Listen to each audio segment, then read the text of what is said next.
Hello student, आज मैं आप लोगों के लिए जो कक्षा 10 के विद्यार्थी हैं उनकी एक जो बुक लगी हुई है तुमुल खंड का, जो 3 नंबर की स्कोरिंग आपकी बोर्ड के एग्जाम में करेगी, उसका वीडियो लेकर मैं आप लोगों के लिए आई हूँ, जिसमें आपका टारगेट 2024 मैंने यूपी बोर्ड रखा है और इसमें टॉपिक आपका रहेगा मेघनाथ का चरित्र।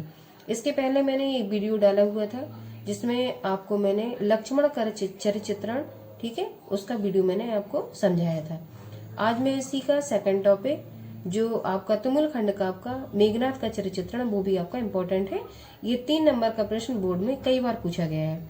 किस तरीके से बोर्ड में प्रश्न आते हैं और कितने साल में आया हुआ प्रश्न है, आंसर राइटिंग कैसे करनी है, आपको कैसे कोटेशन डालने हैं, वो सब मैं आज आपको इस वीडियो में बताऊंगी। क्वेश्चन देखिए आप लोग। पहला, तुमुल खंड काव्य के आधार पर मेघनाथ का चरित्रण कीजिए।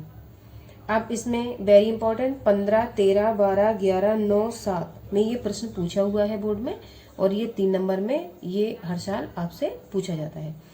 अथवा करके दूसरा प्रश्न इसी का किस तरीके से आता है, तुमुल खंड काव्य के आधार पर मेघनाथ की चारित्रिक विशेषताएं लिखिए। चरित्र की विशेषताएं लिखनी है इसमें आपको, ये यूपी बोर्ड 11 में आपका पूछा हुआ प्रश्न है। इसके बाद अगला प्रश्न तीसरा, अथवा में किस तरीके से आया है, तुमुल खंड काव्य के प्रतिनायक मेघनाथ का चरित्रण कीजिए।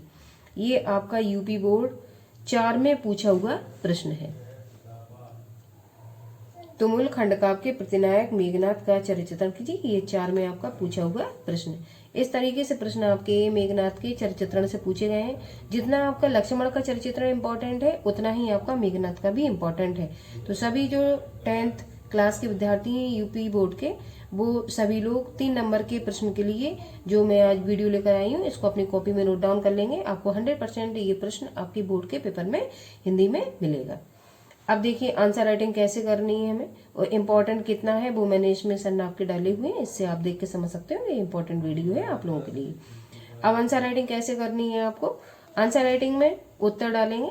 उत्तर में देखो मैंने क्या लिखा हुआ है आपका, मेघनाथ तुमुल खंड काव्य का प्रमुख प्रतिनायक है, उसके चरित्र की प्रमुख विशेषताएं निम्नलिखित हैं। तो जब भी हम कोई आंसर राइटिंग करेंगे तो थोड़ा सा इंट्रोडक्शन में किसके ऊपर ये बात कही गई है, टॉपिक क्या लिया गया है, ठीक है, उसके ऊपर 2 लाने लिखते हैं। तो जैसा कि मैंने किसका चरित्र लिया है, मेघनाथ का लिया है, ठीक है। ऊपर जैसा कि मैंने बताया है मेघनाथ का ये तुमुल खंड का आपका टॉपिक लगा हुआ है, उसका ये प्रतिनायक है, ठीक है, कौन, मेघनाथ। उसके चरित्र की प्रमुख विशेषताएं निम्नलिखित हैं, इस तरीके से लिख देंगे। तब फिर उसके आगे हम लोग हेडिंग डालकर आंसर राइटिंग शुरू करेंगे। आगे देखिए पहली हेडिंग आपकी आकर्षक व्यक्तित्व। उसकी पर्सनालिटी जो थी मेघनाथ की वो अट्रैक्टिव थी, ठीक है, जिसमें नायक लक्ष्मण की भांति ही मेघनाथ भी आकर्षक व्यक्तित्व का स्वामी है। हेडिंग जिस तरीके से पढ़ी हुई उसी तरीके से हम उसकी आंसर राइटिंग में एक लाइन अपने मन से बनाकर लिख सकते हैं। इसमें नायक लक्ष्मण की भांति ही मेघनाथ का चरित्र भी या व्यक्तित्व भी आकर्षक है, इस तरीके से भी आप लिख सकते हो। फिर एक कोटेशन डालेंगे जो अच्छी स्कोरिंग करने में आपकी हेल्प करेगा। कोटेशन मैंने दूसरी आपकी पेन से डाला हुआ है और इसको आप अंडरलाइन दे सकते हैं। क्या लिखा है, डबल इन्वर्टेड कॉमा में इसको आप लिखेंगे, इस तरीके से लिखने के बाद इसको अंडरलाइन दे देंगे। क्या लिखा मैंने, जो वीर थे बैठे वहां बे टक टक लखने लगे। क्या, जो वीर थे बैठे वहां बे टक टक लखने लगे। टक टक लखने का मतलब एक टक देखना, ठीक। उसका व्यक्तित्व इतना आकर्षक था कि सभी लोग जो वहां बैठे थे उसको टक टक घूरने लगे, ये मतलब हुआ इस बात का। तो इस तरीके से आप आंसर राइटिंग में हेडिंग डालने के बाद कोटेशन इस तरीके से डालेंगे। दूसरी हेडिंग देखिए, परम पितृभक्त।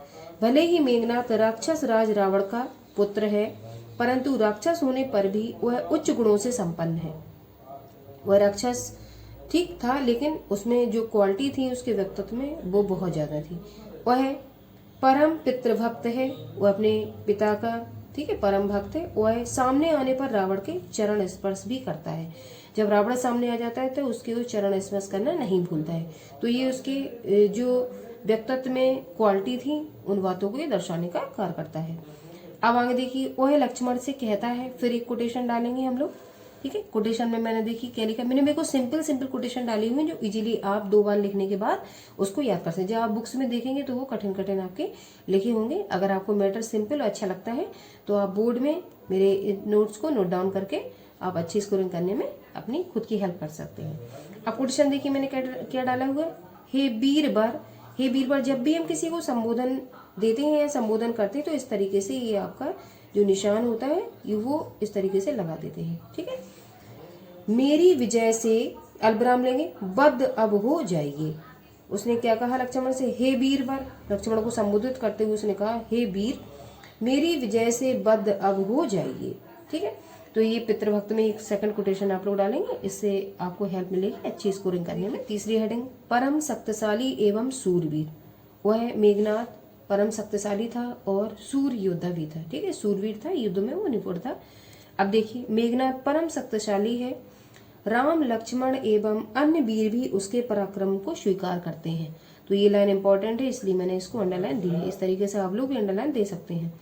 आगे, जब वह युद्ध करता है तो वह देवता भी कांपने लगते हैं। वह युद्ध में एक बार लक्ष्मण पर हावी होकर उन्हें मूर्छित भी कर देता है।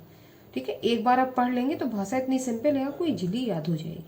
इसमें मैंने कोटेशन नहीं दी है, लेकिन मैंने ये लाइन इंपॉर्टेंट थी तो इसको मैंने अंडरलाइन दिए हुए है। आगे चौथी हेडिंग देखिए, आत्मविश्वासी एवं अभिमानी। वो बहुत सी क्वालिटियों का वो अभिनेता है, तो निश्चित बात है उसमें कॉन्फिडेंस की कमी नहीं होगी। ठीक है, तो वो कैसा था, अति आत्मविश्वासी एवं अभिमानी, प्राउडी भी था वो। आगे देखिए, मेघनाथ को अपने बल, शौर्य तथा शक्ति पर अत्यधिक विश्वास है। ठीक है, यहाँ पे हम फुल स्टॉप देंगे। वह प्रतिज्ञा करता है कि यदि विजयी होकर नहीं लौटा, फिर से देखिए, वह प्रतिज्ञा करता है कि यदि विजयी होकर नहीं लौटा तो फिर कभी युद्ध नहीं करेगा। वह अपने प्रण को, प्रण का मतलब होता है प्रतिज्ञा लेना, ठीक है, प्रण को पूरा करने में सफल भी होता है। ये आपकी चौथी हेडिंग कंप्लीट हो गई। तो इस तरीके से हमने 4 इंपॉर्टेंट हेडिंग देखी, किस तरीके से आपको आंसर राइटिंग करने के लिए 4 हेडिंग की जरूरत पड़ेगी। और ये 3 नंबर से ज्यादा का प्रश्न नहीं आता है, तो आप 4 हेडिंग लिखेंगे वो सफिशियंट आप लोगों के लिए रहेंगे।